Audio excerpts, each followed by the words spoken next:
So, over the first weekend of January, the Department of Homeland Security did a number of raids of families who had come here seeking asylum from Central America. There were 121 folks picked up in these raids over that weekend, and of that group, our attorneys at Dilley were able to meet with 12 families. The ICE at Dilley had worked very, very hard to keep the families away from attorneys. They didn't want the families to have the opportunity to speak to an attorney. However, as Raices, we see a lot of families. We work with a lot of families that are being released from family detention, from both Carnes and the Dilley family detention centers.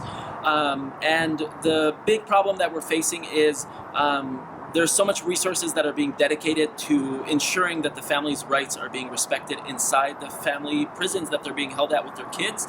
And there's so much resources going into that that there's just an absolute vacuum of support services available for families. Por razones, algunas razones en Guatemala, tuve que salir de mi país con mis 3 hijos. En febrero nos entregamos a Migración de Estados Unidos pidiéndole ayuda de asilo político. Luego, dentro de la detención, nos dan una tarjetita de raíces a la cual yo estuve llamando constantemente para conseguir un abogado. Y gracias a Dios me concedieron una abogada, que es la que hasta el momento tengo. Secretary Johnson's statement about these raids, he said specifically that these families that were being targeted in this operation were those that had final orders of removal and had exhausted all of their legal options. And for 100% of the families that we were able to meet with, we know that they did have ongoing legal options because we helped them seek those options. And so we know that that statement is simply untrue. Finding that a lot of families with very solid asylum cases that would be granted in an immigration court, that they're not actually having their day in court because when they contact nonprofit organizations in Atlanta and Miami and other places, everyone has been so backlogged with cases that they're already working on that there just is no legal services for families. And so, pues de hecho sí tenía temor. Sí tenía temor porque es con lo que se vive en esa detención, por la manera en la que a uno le hablan y lo único que a uno le dicen es que espere a que le den o un positivo o un negativo.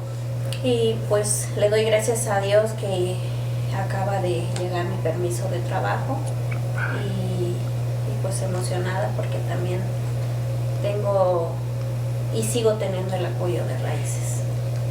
So these are folks with very solid asylum claims, and that's a horrible thing to say because that means these are folks that have had to flee gang violence, they've been raped, severe domestic violence, young girls as young as 12, 11 being taken as property by gangs. And so really the problem we're facing is sort of a dual problem, which is there's not enough legal resources in the United States in the private sector, NGO sector, to handle all of these cases.